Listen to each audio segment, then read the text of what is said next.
ओम शांति। 1 दिसंबर 2021 बाबा के महावाक्य। मीठे बच्चे, क्रोध भी बहुत बड़ा कांटा है। इससे बहुतों को दुख मिलता है। इसलिए इस कांटे को निकाल सच्चे सच्चे फूल बनो। प्रश्न: कांटे से फूल बनने वाले बच्चों को बाप कौन सी अथक धैर्य देते हैं? उत्तर: बच्चे, अभी तक कांटे से फूल बनने में जो माया विघ्न डालती है, यह विघ्न एक दिन खत्म हो जाएंगे। तुम सब स्वर्ग में चले जाएंगे। यह कलयुगी कांटे खत्म हो जाएंगे। बाप ने तुम्हें संगम युगी पौठ में डाला है। माया भल मुरझा देती है, लेकिन ज्ञान का बीज अविनाशी है। यह बीज विनाश नहीं हो सकता। गीत: न वह हमसे जुदा होंगे। ओम शांति। शिव बाबा ब्रह्मा के तन से मीठे मीठे सिखिलदे रूहानी बच्चों प्रति गुह्य राज व ज्ञान समझा रहे हैं। एक तो बच्चों ने गीत सुना कि बाबा, हम आपके ऊपर बलि चढ़ेंगे, भल कितने भी सीतम सहन करने पड़े। सीतम क्यों होते हैं? क्योंकि मनुष्यों को जहर विकार नहीं मिलता। यह तो बच्चे जानते हैं कि हम न आत्मा को न परमात्मा को जानते थे, न अपने आप को न बाप को जानते थे। इसलिए जैसे जानवर बुद्धि थे। लौकिक संबंध में तो अपने को जानते हैं, बाप को भी जानते हैं। इस समय के मनुष्य अपने को और पारलौकिक बाप को बिल्कुल ही नहीं जानते हैं। कह देते हैं परमात्मा का कोई नाम रूप देश काल है ही नहीं, तो फिर आत्मा का भी नहीं होना चाहिए। आत्मा को भी वे लोग जानते ही नहीं। कह देते आत्मा सो परमात्मा। अभी तुमने जाना है। वह तो सिर्फ नाम मात्र कह देते हैं आत्मा और जीव है। आत्मा अविनाशी है, जीव विनाशी है। अच्छा, आत्मा क्या चीज है? उनका रूप रंग क्या है?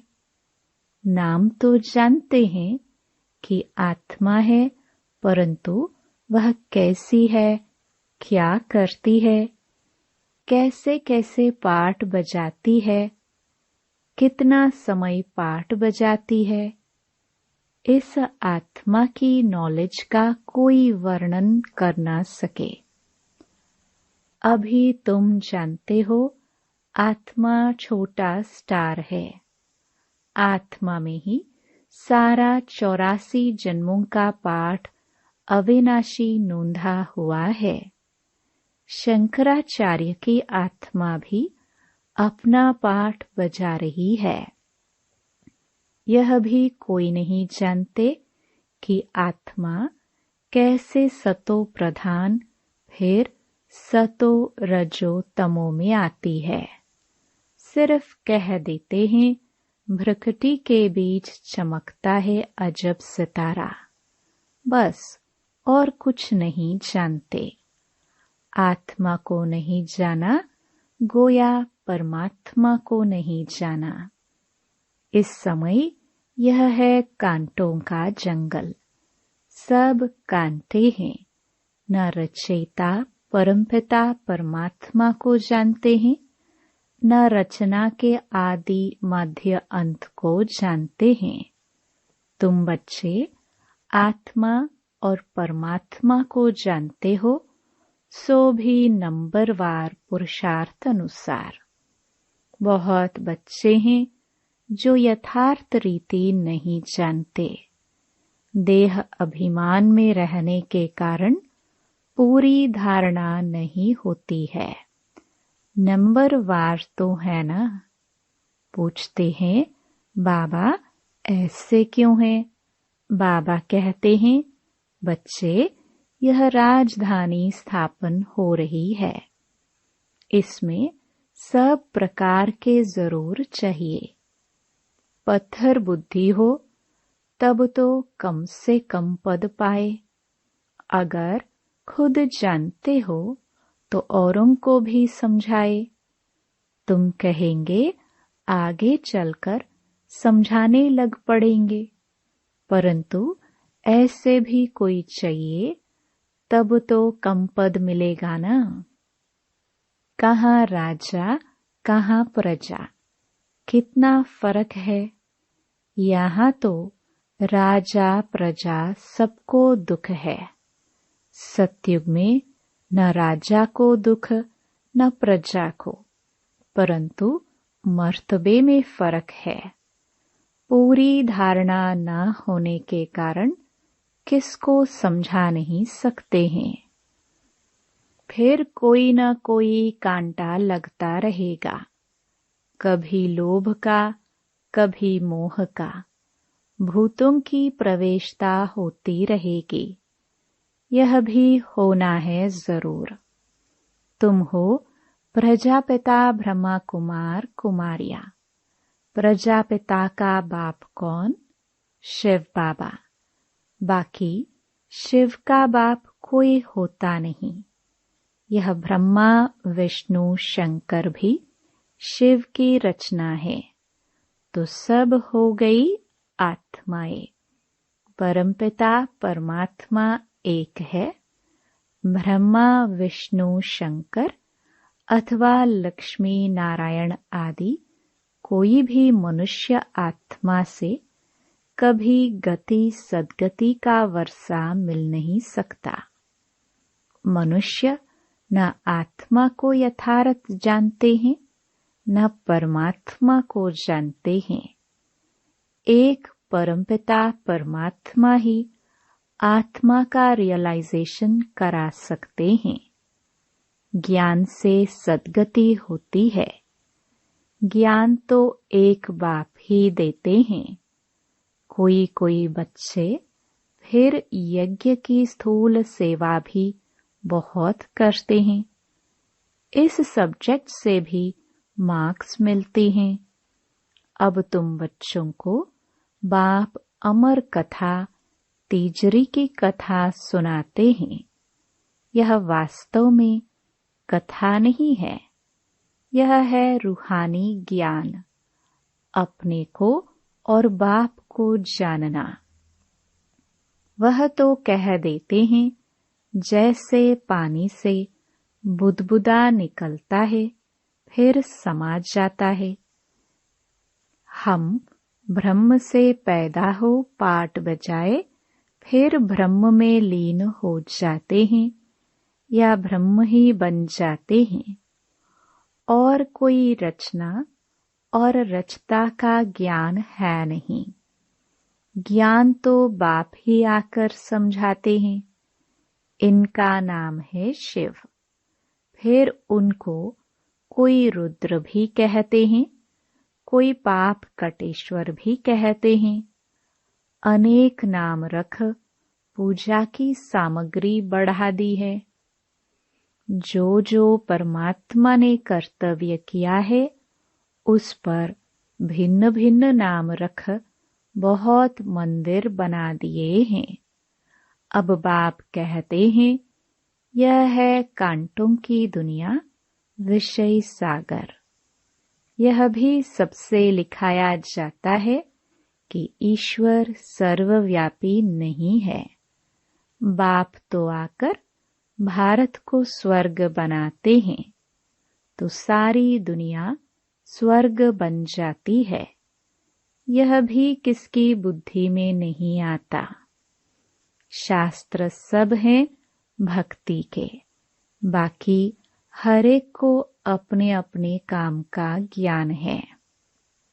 वाढ़े कारपेंटर को वाढ़े का ज्ञान है, डॉक्टर को डॉक्टरी का ज्ञान है। यह है रूहानी ज्ञान, जो तो एक परमात्मा ही आकर देते हैं। मनुष्यों को यह पता ही नहीं कि परमात्मा किसको कहा जाता है। गीता में श्री कृष्ण का नाम डाल दिया है। मुख्य बात है ही यह। माई बाप को खंडन कर दिया है, तो बाकी सब शास्त्र झूठे हो गए। झूठे पत्थरों की भी खानियां होती हैं। यह भी जैसे झूठे पत्थर हैं। पारस बुद्धि वाले रहते हैं पारसपुरी सतयुग में। यह तो है नरक। बुलाते हैं, हे पतित पावन आओ, तो जरूर पतित हैं। नरक और स्वर्ग दोनों भारत में ही हैं। कोई मरते हैं तो कहते हैं स्वर्ग गया। यह बुद्धि में नहीं आता कि स्वर्ग तो सतयुग को कहा जाता है। परमात्मा स्वर्ग की स्थापना करते हैं, न कि नरक की। रावण राज्य कब से शुरू होता है, यह भी किसको पता नहीं है। भल शास्त्र बहुत पढ़ते हैं, ब्रह्मचर्य में भी रहते हैं, परंतु पैदा तो विकार से होते हैं न। साधु सन्यासी भी साधना करते हैं, बाप से मुक्ति मांगते हैं, क्योंकि छीछी दुनिया में रहने नहीं चाहते हैं। अब बाप कहते हैं, पहले आत्मा को जानो कि कैसे जन्म मरण में आती है, कैसे सच्चे सोने में खाद पड़ती है, कैसे 84 जन्मों का पाठ बजाती है। सबसे जास्ती पाठ तुम्हारा है। जो देवी देवता थे वही पूरे 84 जन्म लेते हैं। लक्ष्मी नारायण ने राज्य किया, फिर कहाँ गए? उनकी आत्मा ने जरूर जन्म तो लिया होगा ना। अब वह कहाँ है, कोई जानता नहीं। क्रिश्चियन लोग जानते हैं कि क्राइस्ट इस समय बेगरी पाठ में होगा। तुम तो अच्छी रीति जानते हो, लक्ष्मी नारायण जो स्वर्ग के मालिक थे, उन्हों को ही पुनर्जन्म ले 84 जन्म पूरे करने हैं। सभी आत्माएं 84 जन्म नहीं लेंगी। यह भी ज्ञान बुद्धि में धारण करने का है। योग में रहने के सिवाय कांटों से फूल बन नहीं सकते। योग से ही विकर्म विनाश होंगे और सतो प्रधान फूल बनेंगे। जब तक यहाँ है तब तक कुछ न कुछ कांटे पने का अंश रहता है।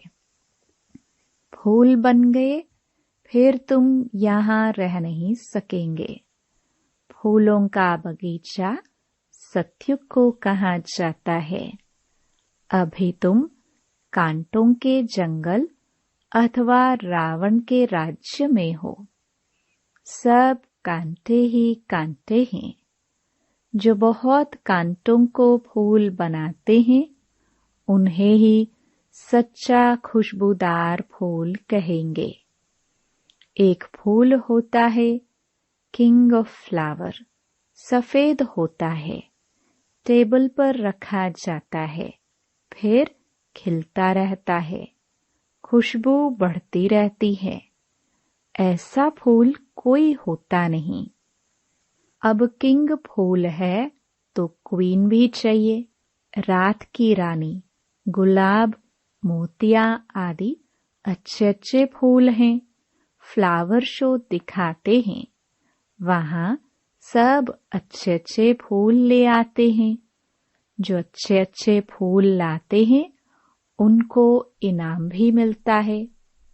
तुम भी फूलों का बगीचा बनाते हो ना? शिव पर फूल चढ़ाते हैं, उसमें रतन ज्योत अक के फूल भी चढ़ाते हैं। बाबा ने समझाया है, मैं यहाँ तुम बच्चों को फूल बनाने का पाठ बजाता हूँ। मैं जानता हूँ कौन गुलाब के फूल हैं, कौन मोतिया है, कौन रतन ज्योत है, कौन अक है। सबसे छीछी होता है अक, उनकी चलन ही कांटों मिसल होती है। कोई कोई बहुत तीखे कांटे हैं। क्रोध भी एक कांटा है, बहुतों को दुख देते हैं। अभी तुम कांटों की दुनिया से किनारे में हो, संगम पर हो, कांटों से फूल बन रहे हो।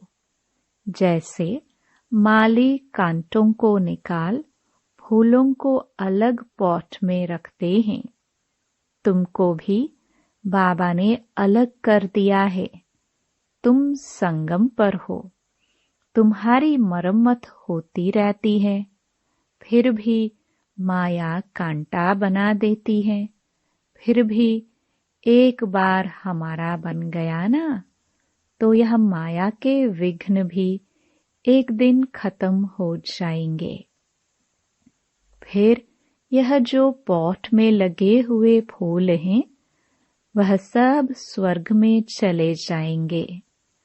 कलयुगी कांटे सब भस्म हो जाएंगे। तुम कितने थोड़े फूल हो, तुम्हें संगमयुगी पॉट में डाला है, बीज बोया हुआ है। माया का तूफान लगता है तो मुरझा देता है, फिर भी अविनाशी ज्ञान का बीज एक बार डाला है तो वह विनाश नहीं होता है। बाप बैठ बच्चों को समझाते हैं, तुम बच्चों को बहुत बहुत निडर बनना है। बाबा कहते हैं कि यह लिख दो कि हर 5000 वर्ष के बाद यह मेला प्रदर्शनी हम इस संगम पर दिखाने आए हैं। यह तो लिखना है कि यह लड़ाई 5000 वर्ष के बाद लगती है। पुरानी दुनिया को नया बनाने या नरक वासियों को स्वर्गवासी बनाने बाबा डायरेक्शन तो बहुत देते हैं, युक्तियां तो बहुत सहज बताते हैं। बाप को याद करो और स्वर्ग की बादशाही लो। मनुष्य तो पानी में डुबका मारते रहते हैं, सो भी सागर में जाए ना। नदियां सागर से निकली हैं, नदियों का बाप सागर है ना, वहां जाकर स्नान करो। परंतु वह खारा है, इसलिए मीठी नदियों में स्नान करते हैं। अभी तुम हो ज्ञान सागर के बच्चे। ज्ञान सागर पतित पावन बाप है, तुम उनके बच्चे। जो जितनी जास्ती सर्विस करेंगे तो समझा जाएगा यह अच्छा फूल है। प्रदर्शनी में भी घड़ी घड़ी अच्छे फूलों को बुलाते हैं, समझते हैं फलाने हमसे होशियार हैं, परंतु होशियार का फिर रिगार्ड भी रखना चाहिए। बाबा हमेशा समझाते हैं, कभी क्रोध नहीं करो, प्यार से समझाओ। क्रोध कोई करता है तो बाबा समझते हैं कि इनमें कड़ा भूत है। माँ बाप पर भी क्रोध करने में देरी नहीं करते हैं और ही दुर्गति को पालेंगे। गरीब निवाज कब गरीबों पर क्रोध करेंगे क्या? गरीब निवाज बाबा आया ही है गरीबों को साहूकार बनाने। यहाँ जो पदमपति हैं दूसरे जन्म में नौकर चाकर बनेंगे। गरीब जो अच्छी रीति पढ़ेंगे वह जाकर राजा रानी बनेंगे। ऐसे भी सेंटर्स पर आते हैं जो ईश्वरीय सेवा में कुछ नहीं देते हैं। उनको पता ही नहीं कि थोड़ा भी बीज बोने से हमारा भविष्य कितना ऊंचा बनेगा। सुदामे का मिसाल है ना। ईश्वर अर्थ दान करते हैं, समझते हैं दूसरे जन्म में फल मिलेगा। बाबा लिख देते हैं, बच्चे तुमको एक ईंट के बदले महल मिल जाएंगे। यहाँ कौड़िया देते हो, वहाँ हीरे बन जाते हैं। इसलिए चावल मुट्ठी का गायन है। गुरु नानक के टिकाणे में जाते हैं, कुछ न कुछ रखते जरूर है, परंतु यहाँ तो बाप दाता है ना। अच्छा, मीठे मीठे सिखिलदे बच्चों प्रति मात पिता बाप दादा का याद प्यार और गुड मॉर्निंग। रूहानी बाप की रूहानी बच्चों को नमस्ते। धारणा के लिए मुख्य सार। पहला, बहुत बहुत निडर बन कांटों को फूल बनाने की सेवा करनी है। सब में अविनाशी बीज बोते रहना है। दूसरा, क्रोध का बहुत बड़ा कांटा है, उसे छोड़ बहुत बहुत प्यारा बनना है। प्यार से सर्विस करनी है। सर्विसेबल का रिगार्ड रखना है। वरदान, सर्व के गुण देखने व संतुष्ट करने की उत्कंठा द्वारा सदा एक रस उत्साह में रहने वाले गुण मूर्त भव। सदा एक रस उमंग उत्साह में रहने के लिए जो भी संबंध में आते हैं उन्हें संतुष्ट करने की उत्कंठा हो। जिसको भी देखो उससे हर समय गुण उठाते रहो। सर्व के गुणों का बल मिलने से उत्साह सदा काल के लिए रहेगा। उत्साह कम तब होता है जब औरों के भिन्न भिन्न स्वरूप, भिन्न भिन्न बातें देखते सुनते हो। लेकिन गुण देखने की उत्कंठा हो तो एक रस उत्साह रहेगा और सर्व के गुण देखने से स्वयं भी गुणमूर्त बन जाएंगे। स्लोगन, बेहद के वैराग्य वृत्ति का फाउंडेशन मजबूत हो तो सेकंड में अशरीरी बनना सहज है। Om Shanti. To watch Peace of Mind channel videos on YouTube, subscribe us on youtube.com/TV Peace of Mind. Just a click for a peaceful life.